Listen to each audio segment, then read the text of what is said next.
While the Dutch settlements may have seemed far, far away from the greater Western New York region, their impact on where we live echoes throughout this day. We'll learn why in a second on this week's episode of the State of Greater Western New York, which is always brought to you. Each week, our community makes history. Each week, you make history. And each week, there's only one source to turn to for the first take on history. You know what that is? Subscribe to the Sentinel right now to discover the history being made in your own backyard. The Mendon Honey Falls Lima Sentinel. More than just your news, it's your history. Welcome, everyone, to this edition of the State of Greater Western New York Report. Join us each episode as we discuss fantastic topics ranging from history to science to the strange and the wonderful, as well as the treasured spirit with which our region has infused America. We challenge you to consider all things Greater Western New York, from our region's very beginnings to how it inspires, how it empowers, and why it is so admired. Here's the host of the State of Greater Western New York Report, Chris Carosa. Hi there, and welcome everyone to this week's episode of the State of Greater Western New York Report. We're going to be talking about the Dutch today. Why are we going to be talking about the Dutch? They didn't really settle in the Greater Western New York area, but what did they do that has an impact that even you can feel it to this very day? Well, let's start off with what it was. What was going on in the Netherlands that really caused them to have an impact and, in fact, start what, in essence, is the New York colony? Let's look at them and see how they were. Really, the story begins in 1566 or 1568. It all depends on which historian you believe, with what is known as the Dutch Revolt. Or again, it might be known as the 80 Years' War, depending on your choice of historian. So, the idea that the 80 Years' War took that long really comes from the fact that the 7 provinces of the north successfully rebelled against the Spanish Habsburgs, effectively splitting the Netherlands into two. And it really wasn't until July 26th, 1581, that the Dutch Republic was officially created when the 7 provinces declared their independence by signing this thing called the Act of Abjuration. Abjuration, I should say. The Act of Abjuration. July 26th. What is it about the month of July and these declarations of independence? Well, the fact that the Spanish did not officially recognize this independence until 1648, and the often fierce battles that continued up to that point explains the reason why many consider 80 Years' War an appropriate description of this era. The Dutch Golden Age really began almost immediately when they declared their independence. The new republic hit the ground running. It had no rookie, or it was no rookie, when it came to geopolitics. It had the largest merchant fleet in the world, and it quickly made its mark in commerce, science, as well as the arts. In science, we had Christian Huygens. He's a Dutch mathematician, physicist, engineer, astronomer, and inventor. Did a lot of different things. He's perhaps best known for inventing the pendulum clock in 1657. He also discovered Titan, Saturn's largest moon, and he's very well known for studying the rings of the planet Saturn. Now, he wasn't the first one to see them. Galileo was the first one to see them, but Galileo thought they were ears. And Christian Huygens, he is the one who correctly said, hey, you know what? These things are rings. So he's considered one of the leaders of the scientific revolution, and he came around in the Dutch age. Here's one that you probably remember. That's Rembrandt. He ruled above all the Dutch masters, but it was in commerce that the Dutch Republic truly led the way. On March 20th, 1602, the United East India Company was chartered by the States General of the Netherlands, and it became the world's first multinational corporation. Yes, you can buy stock in this. corporation. If you buy stock, you need to trade stock. So you could buy that stock for the uh, East India Group on open markets. And this included the Amsterdam Stock Exchange, which became the world's first modern stock exchanges. There were other exchanges that occurred before then, but it was usually more commodities, that sort of thing, not stocks the way we have today. That started with the East India. Now, in 1609, the East Indian Company hired English explorer Henry Hudson to find a northeast passage to the Indies. Notice what I said. I said the northeast passage, not the northwest passage. Hudson's ship, the Half Moon, departed Amsterdam on April 4th, and he was to take the North Sea route up into the Arctic Circle, above Asia, before finally entering the Pacific Ocean. Well, that didn't work. Somewhere north of Norway, the ice proved impassable, and Hudson turned back. Except he didn't go back to Amsterdam. You see, he heard talk of this Northwest Passage, and that's really what kind of intrigued him. That's what he wanted to find. So off he sailed to North America, and on July 2nd, he reached the Grand Banks of Newfoundland. By mid-July, he had made it to Nova Scotia, and on August 4th, the Half Moon arrived at Cape Cod. From there, it was on to Chesapeake Bay and Delaware Bay. But nothing within that realm did he see that would give him a sense that he could discover this Northwest Passage until, you guessed it, he ended up in New York Harbor, the estuary of the river that would eventually bear his name. This is September 3rd now. So he was so confident that this was the way to the Northwest Passage that he sailed up the river on September 11th until he reached present-day Albany, actually a little bit past it in Troy. The water was too shallow for his boats, and on September 21st, he stopped. Well, along the way, he traded frequently with the Indians that he met. He claimed that the new land belonged to the Dutch because he was the first European to be there.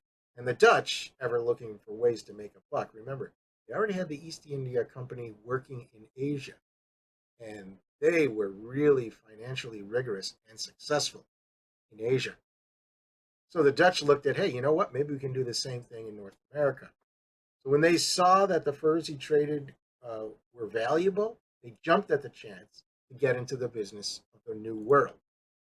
Things weren't so good for Henry Hudson. Later, under the British flag, and still searching for that elusive Northwest Passage, Hudson's crew mutinied and left him marooned to die in the bay that would ultimately be named after him. No one knew what happened to Hudson. Last seen, little boat, cold winter weather. Not really winter. It was cold, for sure. So while Henry Hudson may have been dismissed and lost, his venture for the Dutch was not. And beginning in 1611 and over the next several years, the Admiralty of Amsterdam sent several expeditions to further explore the land touched by Hudson. Among these was the 1613 to 1614 voyage of Adrian Block. Block's 1614 map was the first to identify the area between the Delaware River and the Connecticut River as New Netherland. Incidentally, the other thing that Block did is his ship accidentally burned. So he had to set up shop on Manhattan Island, to build a new ship. And that was over the winter of 1613, 1614. So he might have actually been the first Dutch person to kind of settle around. It's the Dutch were around, so they had settlements. We'll get to that in a second. Before we do that, though, let's talk about those rivers that Block drew on his map. So there were these three main rivers. They were all rivers flowing north and south. The Dutch called them the Zoet River, or the South River, the Noord River, or the North River, and the Versch River, the Fresh River. Today, we call these three rivers the Delaware River, the Hudson River, and the Connecticut River, Fresh River. So we have different names for them that the Dutch use. So if you're reading about Dutch history, and you read about the North River, you know you're talking about the Hudson River. They actually called it another thing too, but it's mostly called the North. So it was along these rivers that the Dutch first built their forts and their fur trading settlements. They didn't really colonize until 1654. What happened in 1654 that caused them to colonize? Well, the Dutch West Indies Company, the one that was handling North America, we'll get to that in a minute, they were in charge of the entire sphere, including the Brazilian colony of New Holland. And they first stole it from France, not France, from Portugal, took it away from Portugal, but then Portugal eventually won it back, 1654. So what happened to all those Dutch colonists in New Holland down in Brazil? They had to move north.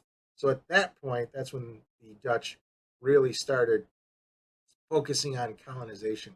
A little bit too late in the game by that point, but we're not really too concerned about these other settlements. What we really want to focus in on is the northern extreme of the Hudson River. That's what interests us most.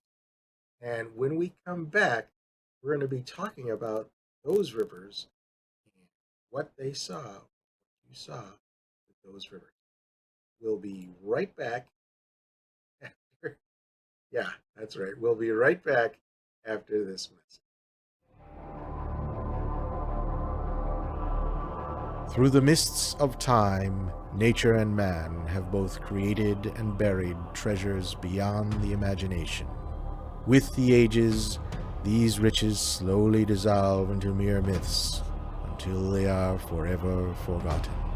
But there are those brave souls who tirelessly cling to the truth, ever seeking to discover the undiscovered, to reveal what has always been there, to uncover the hidden gems of a land thought forsaken but loved by millions.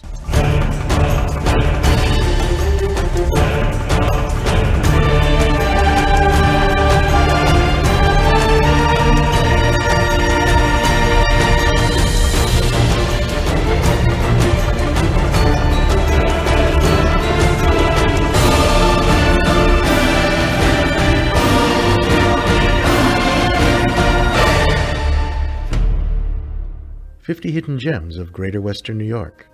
Discover the secrets in your own backyard. Buy your copy now at 50hiddengems.com. Think about the Dutch for a minute. They declare their independence in the late 1500s. Within 20 years, they're leaders of international commerce. Within 20 years. What was America 20 years after it declared its independence? It was still basically frontiersville. It was not a major power, global power. But the Dutch were 20 years from nothing. From nothing. Well, I mean, they were something. They were there. But they really put together everything that they had and created these glorious years, this golden age. And you saw what was going on, really what was kind of driving that in their settlements in what ends up being New York. They focused really primarily on money, on finance. And that was good and it was bad. I mean, as a result of focusing on money, the good part is they often paid for the land that they ended up settling. They paid the Native Americans land, or the money for the land, or goods. They traded goods worth. But it also meant that, especially when they took over Portugal, when they took over Brazil, that also meant that they took over the slave trade. So the focus on money can be good. They were somewhat fair with the Indians, but it also can be bad. Not very fair with slaves. So that, and they did bring slaves to portions of New York, primarily in Manhattan, but as far north as Albany. That, though, really isn't the legacy that goes into Western New York. None of that part of the Dutch colonialization really impacted our region. What did? That's what we're going to talk about next when we talk about the Dutch golden touch. All right, so where did we leave off? We are talking about the settlements in the New York Hudson River primarily is what we're going to be focusing on. So let's look at them. Let's look at what was going on. Actually, let's look at something that you may be a little bit more familiar with when it comes to the Dutch and New York, and that's Peter Minuet. He's the guy that purchased Manhattan for $24, or at least so we're told. Did he really do that? Well, in November 1626, he traded 60 guilders worth of goods to the Indian tribe that was living there or that was occupying that land. And in a sense, in his mind, he bought the land. And the Dutch, by that time, though, here, think about this. This is 1626. This is what most people think of when they think about Dutch colonialization. But by that time, the Dutch had already built a couple of forts in what is now Albany. By the way, if you're interested, that $24 things, it's actually true. This is how we got that. Well, first of all, forget how we calculated, because I'll get to that in a second, but the Dutch, being the Dutch, they actually kept a receipt for this. Here's a copy of the receipt that they kept for these 60 guilders that they paid for the island of Manhattan. Now, the notion that the Dutch paid $24 for Manhattan comes from New York historian John Romaine Broadhead, who in 1844 calculated that 60 guilders was worth $24. Those are in 1844 dollars. Now, thanks to inflation, that number is just above $1,000, or at least according to the Institute for Social History of Amsterdam.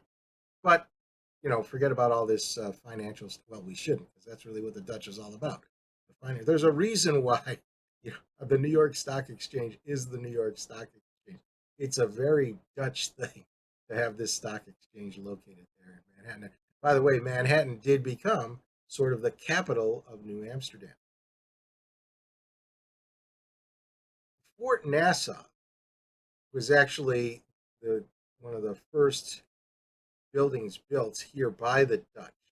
It was the first Dutch settlement in North America, and it is located beside the North River, the modern-day Hudson, within present-day Albany. And this thing that they built, it's a hard to pronounce Dutch word, factorage. It was a factorage. It was a small fortification which served both as a trading post and a warehouse, but it was also a fort. It had cannons and stuff inside of it. It was built in what is now called Westerlo Island, and that was formerly called Castle Island. The reason why it was called Castle Island is because they thought they put a castle on it. This is in the 1800s. They thought the historians thought the Dutch built a castle on that island, but they didn't build this castle. They built this fort called Fort Nassau. In 1617, a freshet, which is really a rush of water caused by the melting snow, damaged the fort so much that it was abandoned, and it had to be rebuilt on more secure ground on the north, on Norman's Kill, and it's also still on the Hudson River, still pretty much where the same general vicinity as the initial Fort Nassau, and this new fortification was built, and it was impressive to the natives that were around there. And once the new fort was completed, the Dutch completed their first treaty with those natives. This is about 1618, and the Dutch, again, like I mentioned, they were always looking at the native population in terms of transaction. They wanted to get the furs. The Indians had the ability to go out there and get them either directly or indirectly through trade with other tribes. So the Dutch wanted to give them a piece of the action, and they did. It's interesting that as we go further into the 1600s, the Dutch started trading firearms for these goods, but they limited which tribes they traded with.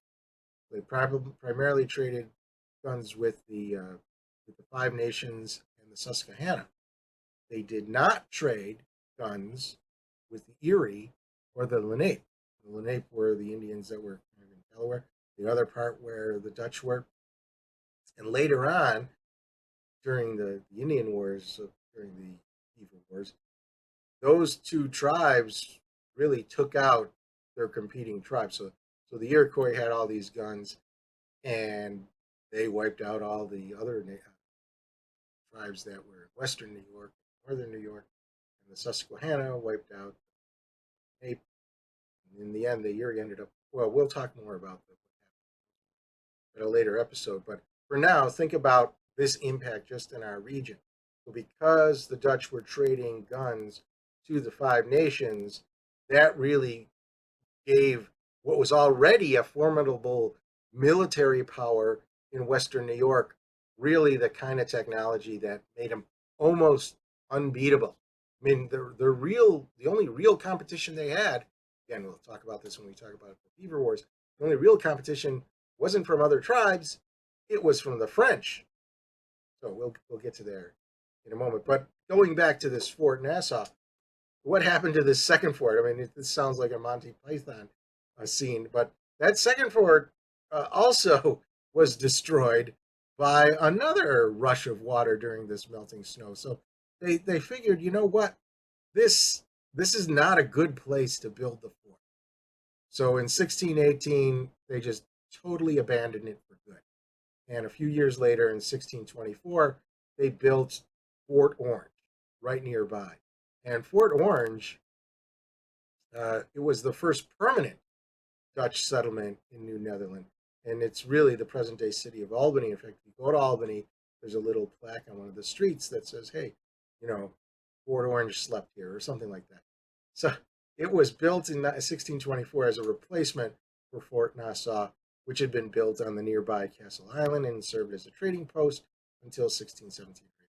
When it was abandoned due to that flooding, both forts, Fort Nassau and Fort Orange, were named in honor of the Dutch House of, you get it, you guessed it, Orange Nassau. Due to the dispute between the Director General of New Netherland and the patroonship of Rensselaervik regarding jurisdiction over the fort and the surrounding community, basically they were arguing over who owned it, the fort and the community became an independent municipality. So it basically said, hey, you know what? We're not going to side with either one of you guys. We're going independent. Hey, doesn't that sound familiar? Doesn't that sound like what happened with the Dutch Republic itself? It went independent from Spain. So you have Fort Orange basically and the surrounding community saying, hey, you know what? We're going to become an independent municipality. And that really paved the way for the future city of Albany. After, this is interesting, after the English reconquered or conquered the region, the Dutch abandoned Fort Orange. The English also took it over, but they renamed it Fort Albany. But then they abandoned it just a few years later and went instead with Fort Frederick. So now we're getting a little bit far ahead of ourselves. We're talking about 1626 when this is happening. What happened before then was the creation of the Dutch West India Company. And that really was the equivalent of the Dutch East India Company, except the West India Company, now it had total charge of the entire North American frontier for the Dutch. And these companies, by the way, they had weird initials. So this one was called GWC. The East India Company was called VOC. It had to do with the Dutch words for what their names were. So if you see little flags with GWC or VOC reflecting these two companies, that's why. So on June 3rd, 1621, it was granted a charter for a trade monopoly in the Dutch West Indies by the Republic of the Seven United Netherlands. That's another name for the Dutch Republic. So it was given jurisdiction over Dutch participation in the Atlantic slave trade, Brazil, the Caribbean, as well as North America. So you see, it's really this. It's unlike England. Think about this. When England is giving away its colonial rights, it's giving away the political rights and the economic rights, but it's primarily the political rights. That's how it's framed. With the Dutch, it's primarily economic rights. There was a lot of independent mindedness with regards to the Dutch. I mean, again, go back to what had happened to the Dutch Republic. It started off as revolting against the establishment. So, although sometimes they did things that made themselves, in essence, an establishment, particularly in the home country, they, in the New World, they tended to be much freer, much more independent, much more capitalistic, and this caused problems for the people who were in charge of governing New Netherlands. In fact, one of the governors did a really stupid thing. I mean, you think about, again, what did I just say about the Dutch? The Dutch are treating the Indians as financial partners. They're trading with them. Yeah, there were skirmishes here and there every once in a while, but it was nothing big, not like with the French, the British. What happened? One of these governors comes in and he gets mad because the local tribe did something he didn't like. And he wanted to go to war with them, teach them a lesson. So he creates this advisory council of local citizens, local Dutch citizens. In essence, he wants them to rubber stamp his idea of going to war. What do? They didn't even pay attention to what he asked for. Not only did they not say to go to war, they said the opposite. In fact, don't go to war. What are you, nuts? They put a whole list of complaints about the job that he's doing. So what did this governor do? He ends up firing them, goes to war. Well, the war goes totally bad because what do? If you're in the middle of a war, your commerce isn't going to be doing too great.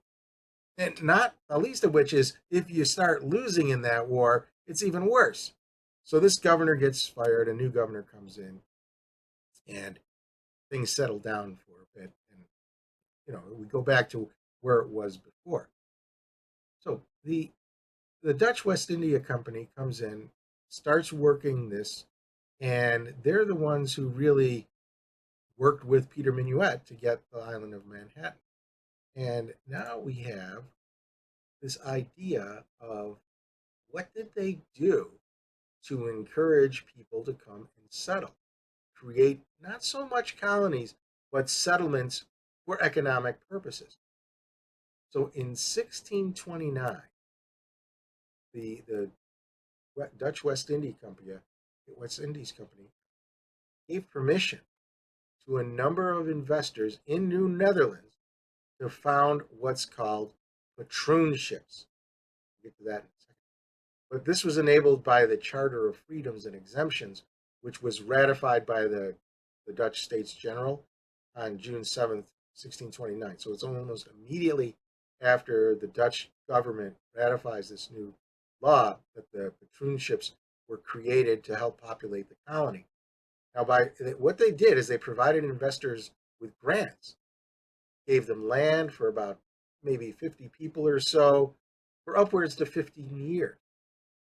Now, per grant then. So each grant was upwards to about 15 years. So it was mainly in the region of the New Netherlands. Patroon investors could expand the size of their land grants by as large as 4 miles. It's along the shore or along a bank of whatever navigable river that they have. Of all the ones that they gave away, only Rensselaer was the most successful Dutch West India Company patroon ship. What was Rensselaer? Well, Rensselaer, you kind of guessed it. So it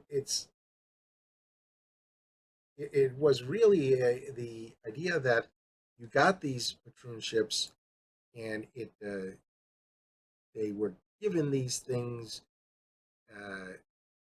that there we go. So a patroon was really like a landholder, and the landholder had manorial rights. So in England they would call it a manor, but in Dutch they call it a patroon. So these were large tracts of land that really encompassed a lot of 17th century New Netherland, the Dutch colony on the east coast of North America. Through the Charter of Freedom and Exemptions of 1629, the Dutch West India Company first started giving these grants this title and land to some of its invested members. The inducements to foster colonization and settlement, which is another word for rights and exemptions, That's the basis of this patroon system. They want to incentivize people to come colonize and settle the area. And by the end of the 18th century, virtually all the American states had abolished primogeniture and entail. So that what these patroons and manors really required. So as a result, in America, this is by the end of the 18th century would be the 1700s. By the end of that time, most of the states, remember, most of the states, virtually all of the states, but not all the states, abolished these things, and these patroons and manors evolved into simple large estates that were subject to divisions and leases. That's kind of a little bit more familiar with what we see today.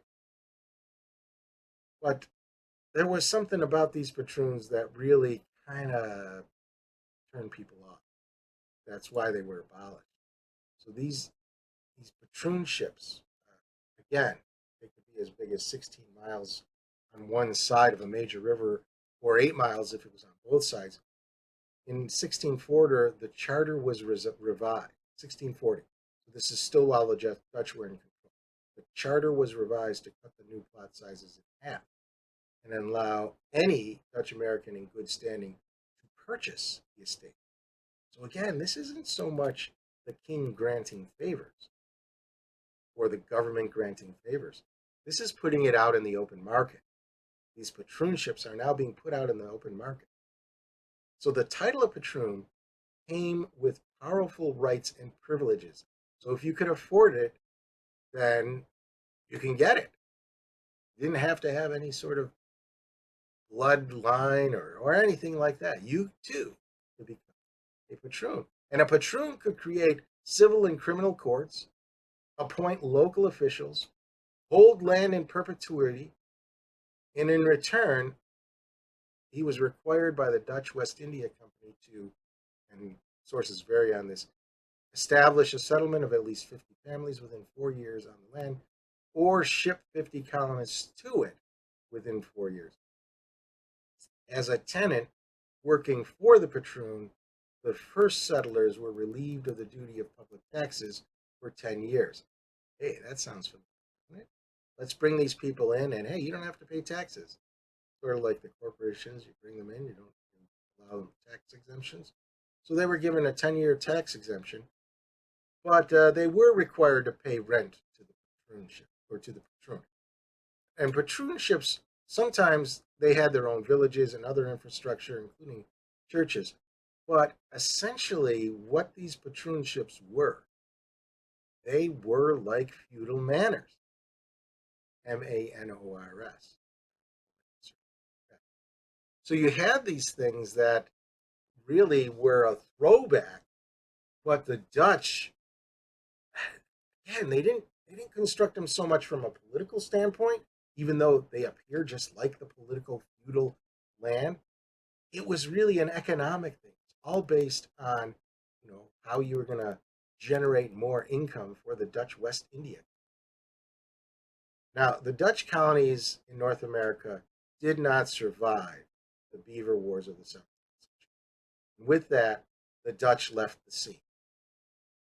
Or did they?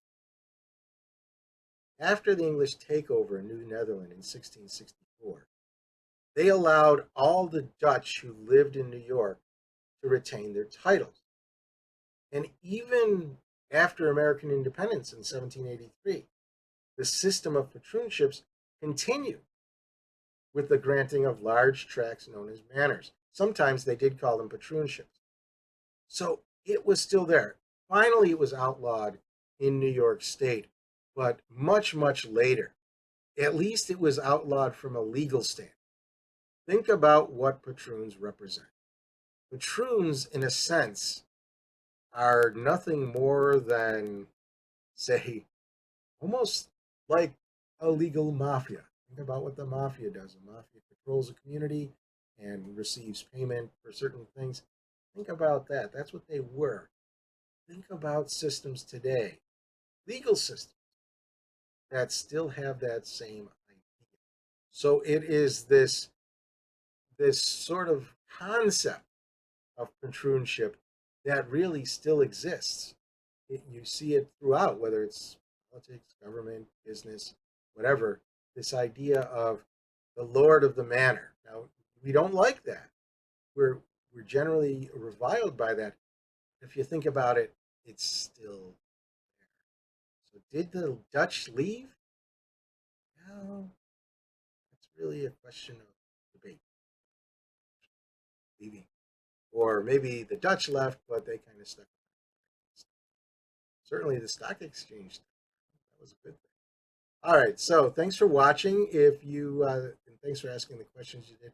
Sorry I didn't have time to get to all of them, but if you want to ask questions live during these shows, just go to stateofgreaterwesternewyork.com and sign up. It's free. Every Thursday morning, you'll get an email which gives you the secret link to be a live audience member to the show, and you can ask your questions live if you want. Now, if you want to watch this later on, it's archived. I know it comes on during noon Thursdays. A lot of people have work, so if you want to watch it later on, just go to our archive site, and that is stateofgreaterwesternewyork.com, and you can click the history to get this particular episode. But everything has its own category, which is pretty self-explanatory, and you can look at all those things. The other thing you can do if you want to see it rebroadcast is like our Facebook page or subscribe to our YouTube channel. And every Sunday at 1:30, you'll be able to watch these things and be notified when they air. So that is all we have for this week.